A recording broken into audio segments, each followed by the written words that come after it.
Y voy a empezar a grabar.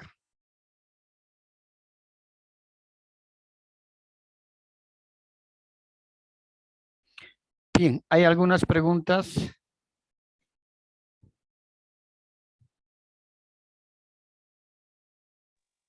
No dice. Herminia. No dice. Ya.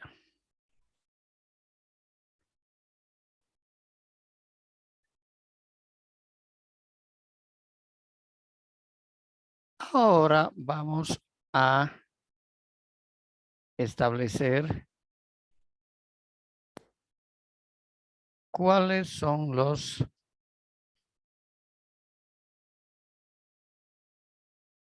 impactos negativos que ocasiona el turismo.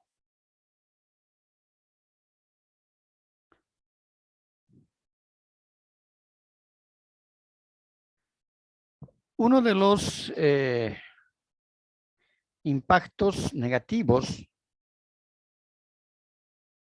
que hay que tomar en cuenta que ocasiona el turismo es la sobrecarga y la congestión de personas. Es decir, existen destinos turísticos que están totalmente sobresaturados. Y esto, lógicamente, que conlleva a que exista una sobrecarga de personas, y es por eso que en el turismo, especialmente en el turismo de naturaleza, se busca la medición de cuánto puede soportar un espacio físico. Por ejemplo, una senda.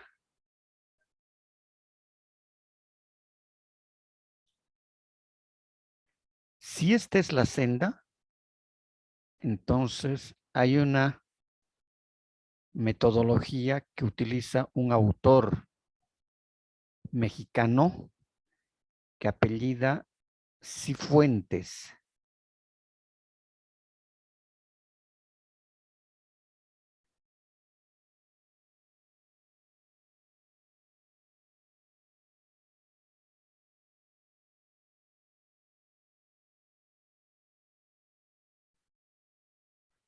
Seguramente que ustedes van a ver a este autor.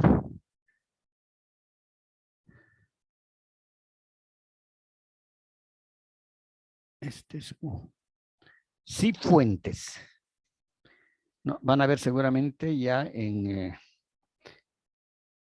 Ecoturismo 2 cómo se hace la medición de capacidad de carga según las fórmulas, la metodología y las fórmulas propuestas por Cifuentes.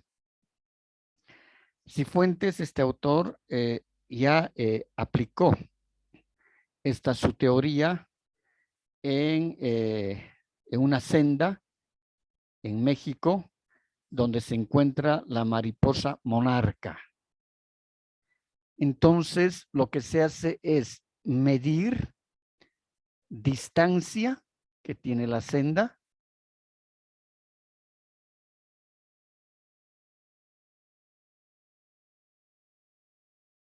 la distancia, el ancho físico que tiene la senda, el tiempo de desplazamiento por la senda, cuántas horas de caminata se hace por la senda.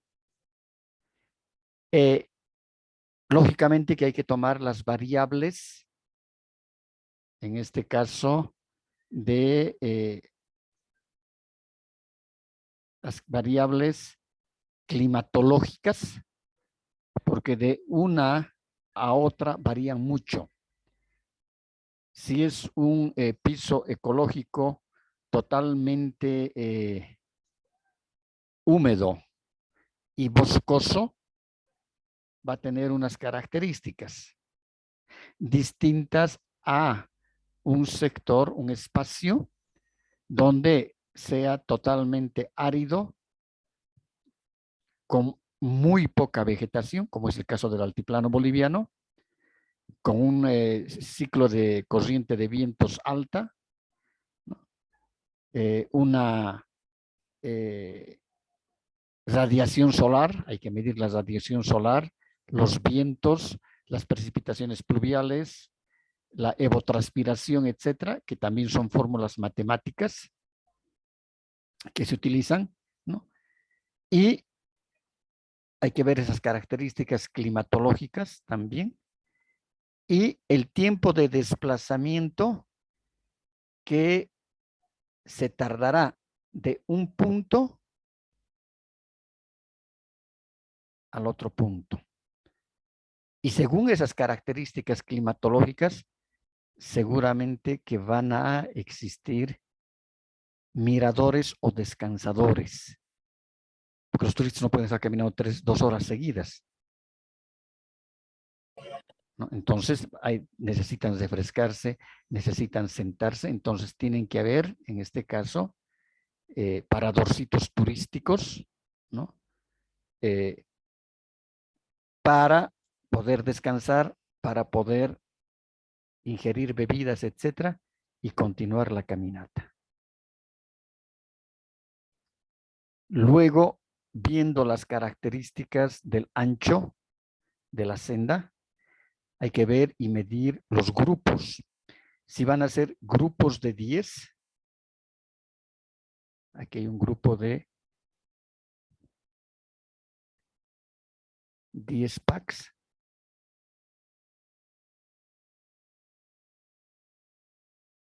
Aquí hay otro grupo de, este es el número 1, este es el número 2.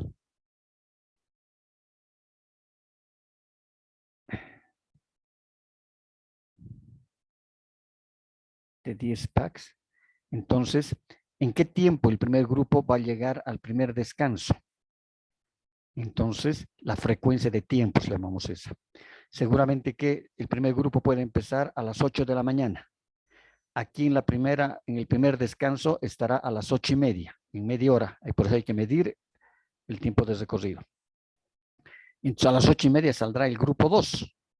El grupo 1 habrá llegado en 1 hora, es decir, a las 9:30 de la mañana, al segundo descanso o parador. ¿No? Y en ese caso, el grupo 2 ya va a estar en el primer parador. Y el grupo 3 tendrá que salir a las 8, 8:30, a las 9:30, para estar a las 10 aquí. Entonces hay que ir midiendo esa frecuencia de tiempos y packs.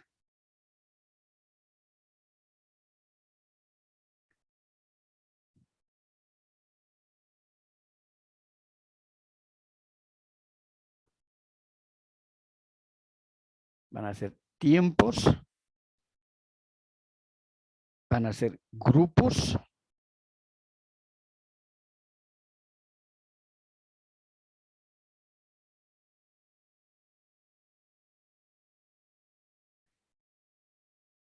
y número de packs.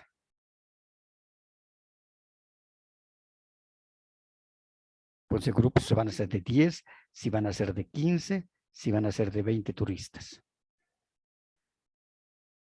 Entonces hay que ver y hay que medir justamente es la capacidad de carga. ¿Por qué? Uno será el tiempo de desplazamiento y también la erosión que va a tener esta senda tanto caminar.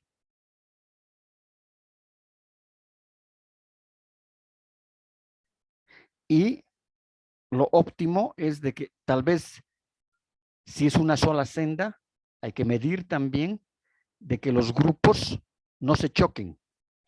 Los que están yendo, los que están subiendo y los que están bajando.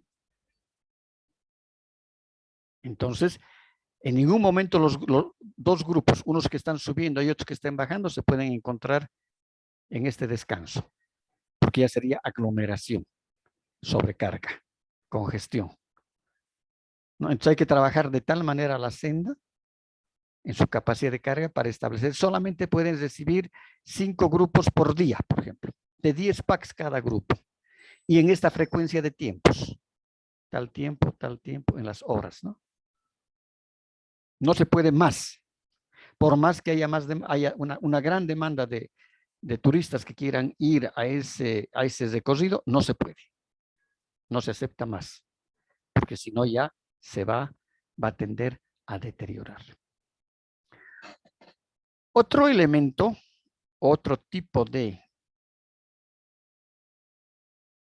impacto, pasamos tipos de impactos, es que el turismo ocasiona es contaminación de aguas. Por ejemplo, pueden ser lagunas. En las lagunas, si se van a dedicar a la pesca, hay que poner instalaciones. Hay que construir instalaciones. Un sector donde los turistas puedan agarrar y pescar. Hay que utilizar cemento. Hay que utilizar piedras. Hay que los agregados, etcétera. Entonces, estamos pues contaminando. Además, si en esa laguna todavía no hay muchos peces, tenemos que empezar a cultivar peces. Desde los alevinos. Tenemos que alimentar a los peces para que los turistas vayan a pescar y seguramente que por eso hablamos de que estos destinos de naturaleza tienen los códigos de ética. Que son normas casi, ¿no? Por ejemplo, uno de ellos es lo que pescas, comes. O puedes pescar algo y lo vuelves a retornar a ese pez al agua. ¿No? Entonces hay que ver con qué códigos de ética también se va a trabajar dentro del destino turístico para mitigar la contaminación del agua. Pueden ser aguas superficiales, en este caso aguas superficiales pueden ser lagos, pueden ser lagunas, pueden ser ríos. También van a haber aguas subterráneas,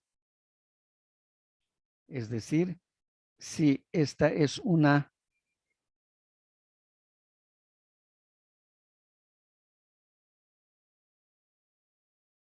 cámara séptica con su tapa de cemento, aquí se va a almacenar todas las aguas negras utilizadas de baños, cocinas.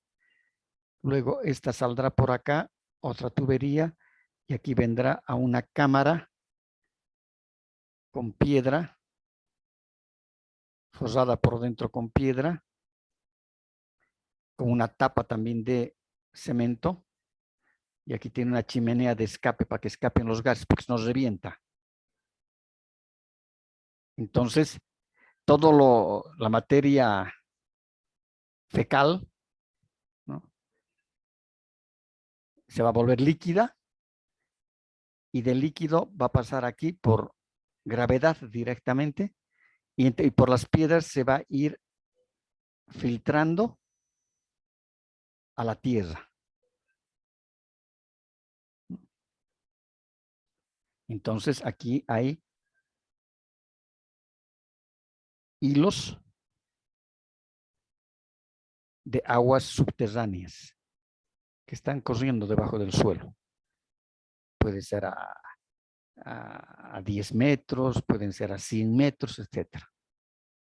Pero estos residuos de estas aguas contaminadas van a llegar a las aguas subterráneas. Y estas aguas subterráneas, con seguridad que después a un montón de kilómetros, ¿no?, van a desfogar en un río, en un riachuelo o finalmente se van a convertir en vertientes. Entonces estamos contaminando las aguas subterráneas. Entonces hay que ver qué se va a hacer o cómo se va a mitigar el impacto por utilización de aguas servidas en las instalaciones. Luego tenemos contaminación del aire. Es decir, si el turismo no está planificado, ni está mitigado, ni hay las acciones de mitigación que se pretenden desarrollar, Si nosotros tenemos un destino acá,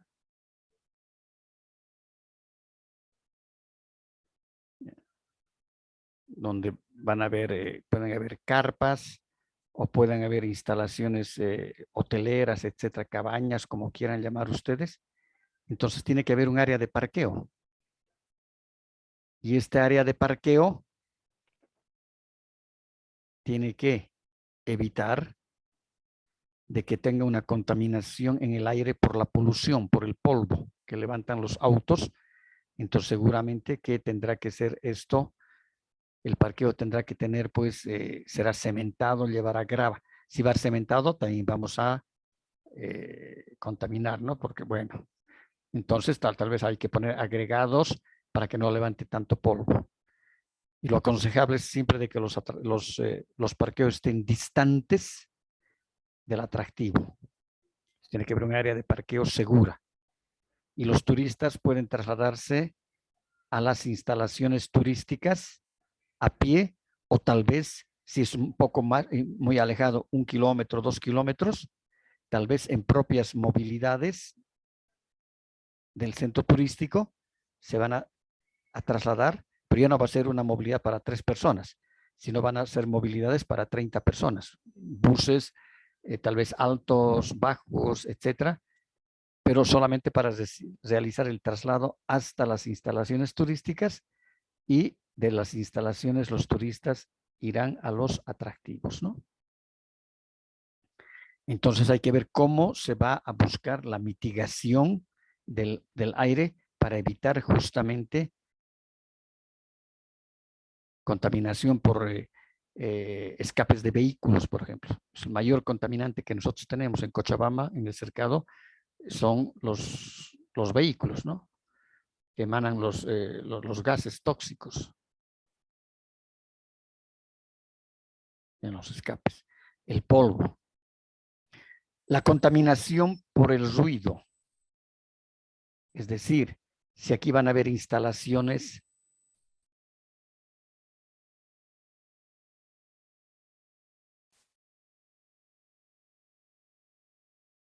los turistas en la noche van a querer hacer algo, ¿no? No creo que se vayan a dormir. Tal vez hay espectáculos, una peña folclórica, grupos folclóricos, etcétera, pero hay que ver de qué sea mínimo la contaminación del ruido, porque los parlantes, los baffles, harían pues espantar a los pajaritos, a los que forman parte de los atractivos naturales, a las aves, ¿no? Si el fin es visitar las aves. Entonces hay que ver cómo poder mitigar esa contaminación por el ruido. Otro elemento fundamental es el problema del uso del suelo. Y ahí es cuando decíamos que necesitamos nosotros la participación dentro del equipo técnico del plan de un economista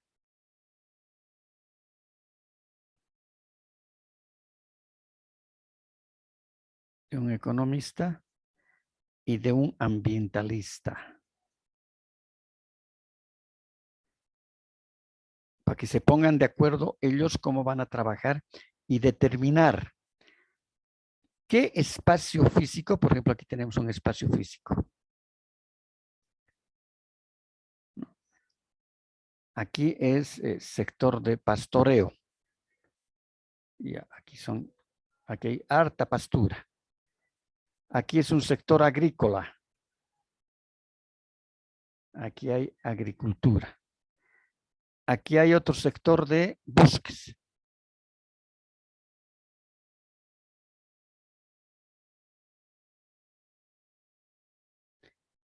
Y aquí hay un sector urbano.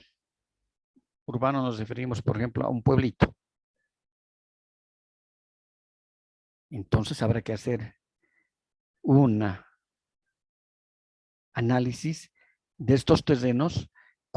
Es decir, qué actividad es lo menos contaminante? Las pasturas, la agricultura,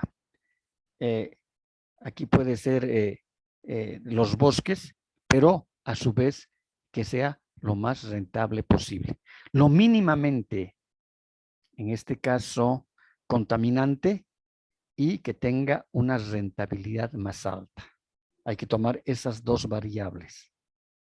Y ahí se va a decidir cuál de estos espacios físicos van a ser utilizados para turismo. Es decir, para las instalaciones.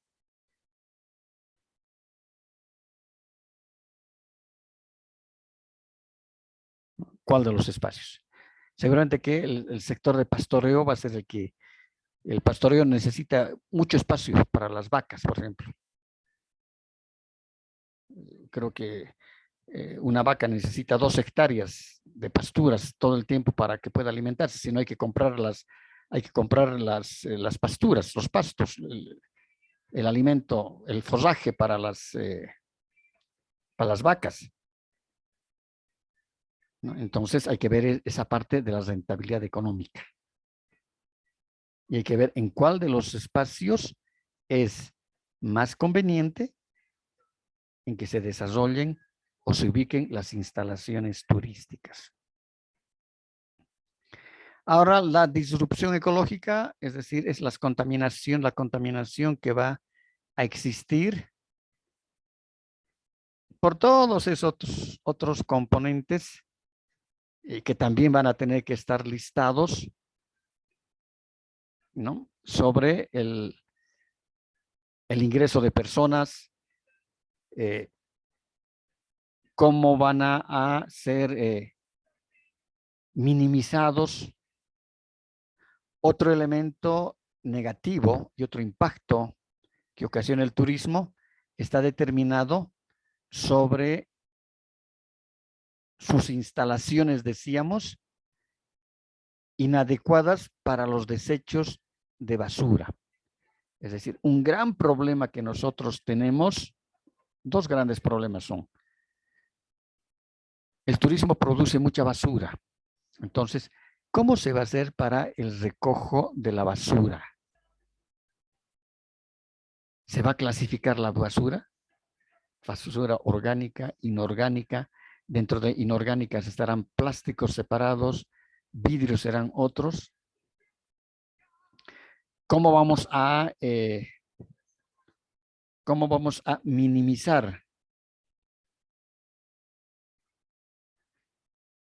Seguramente que hay que clasificar las basuras. Todas las basuras que salgan de cocina, por ejemplo, los desechos de comidas, de verduras, todo eso pueden servir para compost. Hay que tener composteras. Y las composteras son unas jaulas grandes donde se ponen lombrices. Y a esas lombrices hay que darles todos los desechos, los sobrantes de la cocina. Se alimentan de eso. Y con su defecación es el abono. Y ese abono va a servir para la jardinería de las instalaciones. Estamos entonces reutilizando, ¿no? Ahora, el recojo, por ejemplo, de plásticos y todo eso. ¿Quién recoge? ¿Cómo se clasifica? ¿Dónde se van a depositar? Si estamos aquí en el monte, por ejemplo. Seguramente que en cada paradorcito o en cada descanso van a haber basureros. En cada descanso van a haber basureros. Ahora, ¿quién va a recoger esa basura? ¿Cuál es la frecuencia de tiempo de esa basura? Porque esa basura se va a descomponer. Y si el clima es totalmente cálido y húmedo, entonces seguramente que en 6 horas ya va a entrar en descomposición o antes. Y esa descomposición va a traer también un problema, contaminación al aire, acá, por los malos olores. Entonces alguien tiene que recoger esa basura, tiene que clasificar esa basura. Ahora, toda esa basura que se recoja, ¿dónde se la va a almacenar? El centro de almacenamiento va a ser también otro elemento fundamental para que no pueda es decir, ser contaminante en los olores, en el aire y en los olores. Después, ¿dónde se va a depositar? ¿Se va a hacer un relleno sanitario? Si va a haber un relleno sanitario, ¿a qué distancia va a ser de acá? Ya, seguramente aquí si se va a hacer un relleno, aquí se va a hacer un agujero acá, grande, y aquí se va a depositar la basura y se va a ir rellenando con tierra. Ah, pero ahí ocurre también otro gran problema. Como aquí va a llover, en todo lugar llueve, ¿no? Entonces la basura se descompone con la tierra y se llaman los lexiviados, que van a empezar a drenar aquí aguas negras totalmente contaminadas y van a entrar a las aguas subterráneas. Entonces hay que ver, habrá que hacer canales de aguas de lexiviados y llevar a piscinas, unas piscinas chicas, para poderlas, no si no será reutilizar, pero por lo menos reciclarlas para que puedan servir por lo menos para agua de riego de las plantas de ahí, del bosque, de lo que sea, ¿no? Y no sean un contaminante. Entonces, si ustedes se dan cuenta, son este tipo de planes con sus proyectos, son trabajados a mucho detalle y hay que tomar en cuenta todos esos elementos, porque si no, el turismo es un gran contaminante. Y lo que nosotros tenemos que evitar, decíamos, es de que el turismo sea un medio totalmente contaminante y para eso justamente sirve la planificación, porque la planificación, hemos dicho, ¿qué es planificar? Organizar el futuro para alcanzar objetivos. Y dentro de esas políticas de turismo, con seguridad que existirá minimizar impactos ambientales y maximizar los resultados económicos o la generación de recursos económicos que otorgue el turismo, ¿no? Eso va a establecer, asimismo, de que el turismo puede ser, si no se busca, si no se planifica, si no se mitiga, van a haber un gran peligro medioambiental.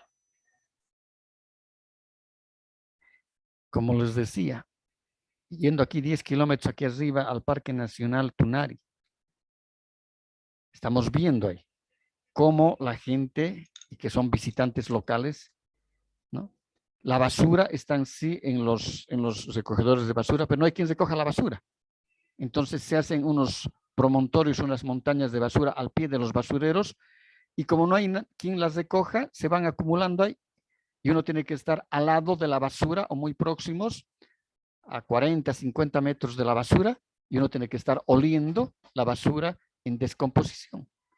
Entonces no hay ninguna organización de ninguna índole en un destino así, que no es planificado ni es organizado. Entonces el turismo en ese caso es un contaminante ambiental y pone en peligro medioambiental a ese entorno.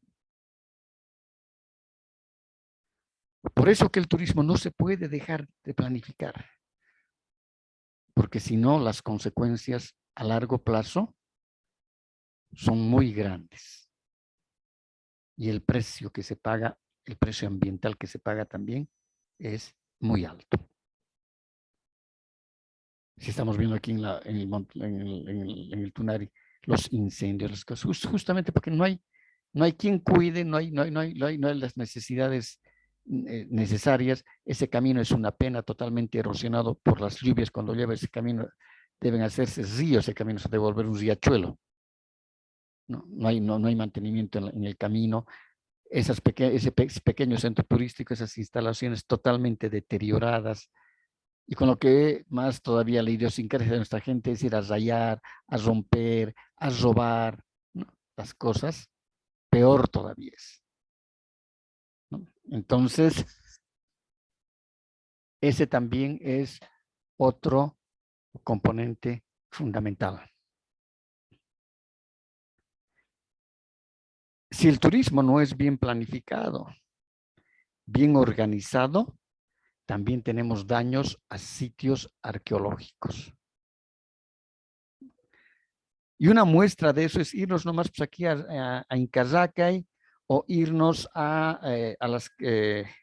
Torotoro. En Torotoro, por ejemplo,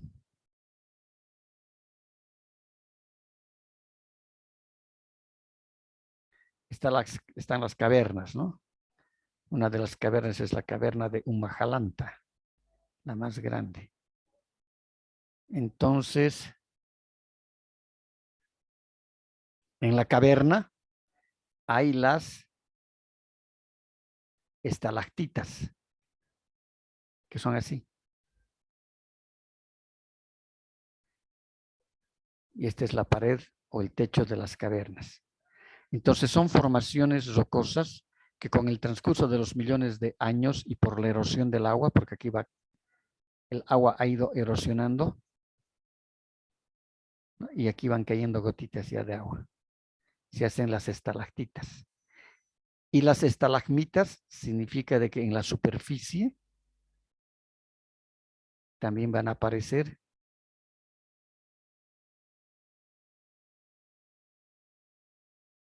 que es también por la erosión. Entonces, esto, las estalactitas y las estalagmitas siempre existen en las cavernas. ¿Qué es lo que hacían aquí en Torotoro los visitantes? Especialmente los del lugar, ¿no? Los locales, los cochabambinos, potosinos, etc. Iban con una piedra y le cortaban la punta. Y para formarse, esto ha tardado seguramente unos 5.000 años para formarse una estalagmita. La cortaban y se la llevaban a su casa como souvenir. Y ese es el daño que hacen a los sitios naturales, en la espeleología, en las cavernas, o a los sitios arqueológicos.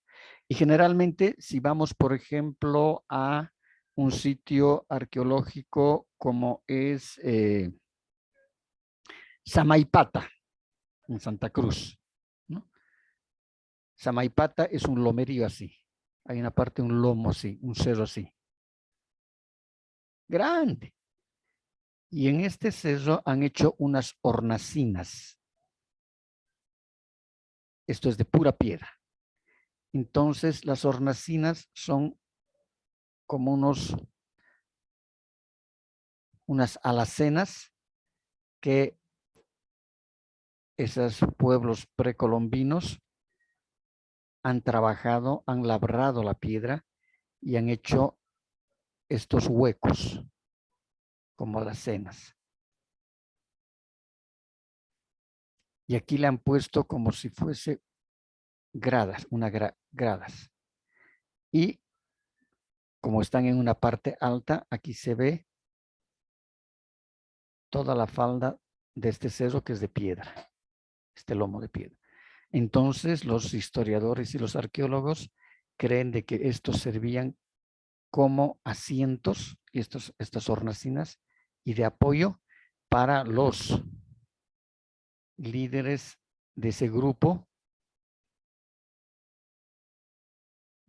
Y aquí hacían sus ceremoniales y ellos observaban.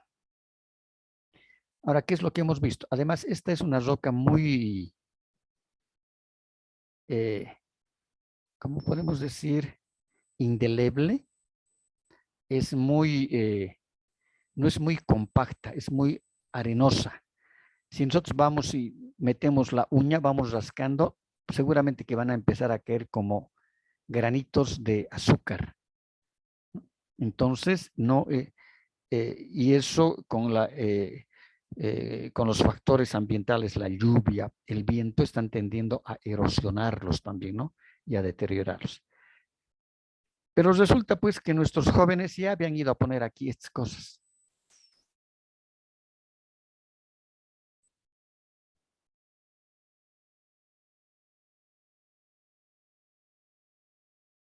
J y L. Sal. ¿Saben lo que significa eso? ¿Saben? José y Luisa se aman locamente. Han ido a dañar todos los monumentos arqueológicos así, poniendo sus corazoncitos. O aquí, la promo 95 del colegio Sucre.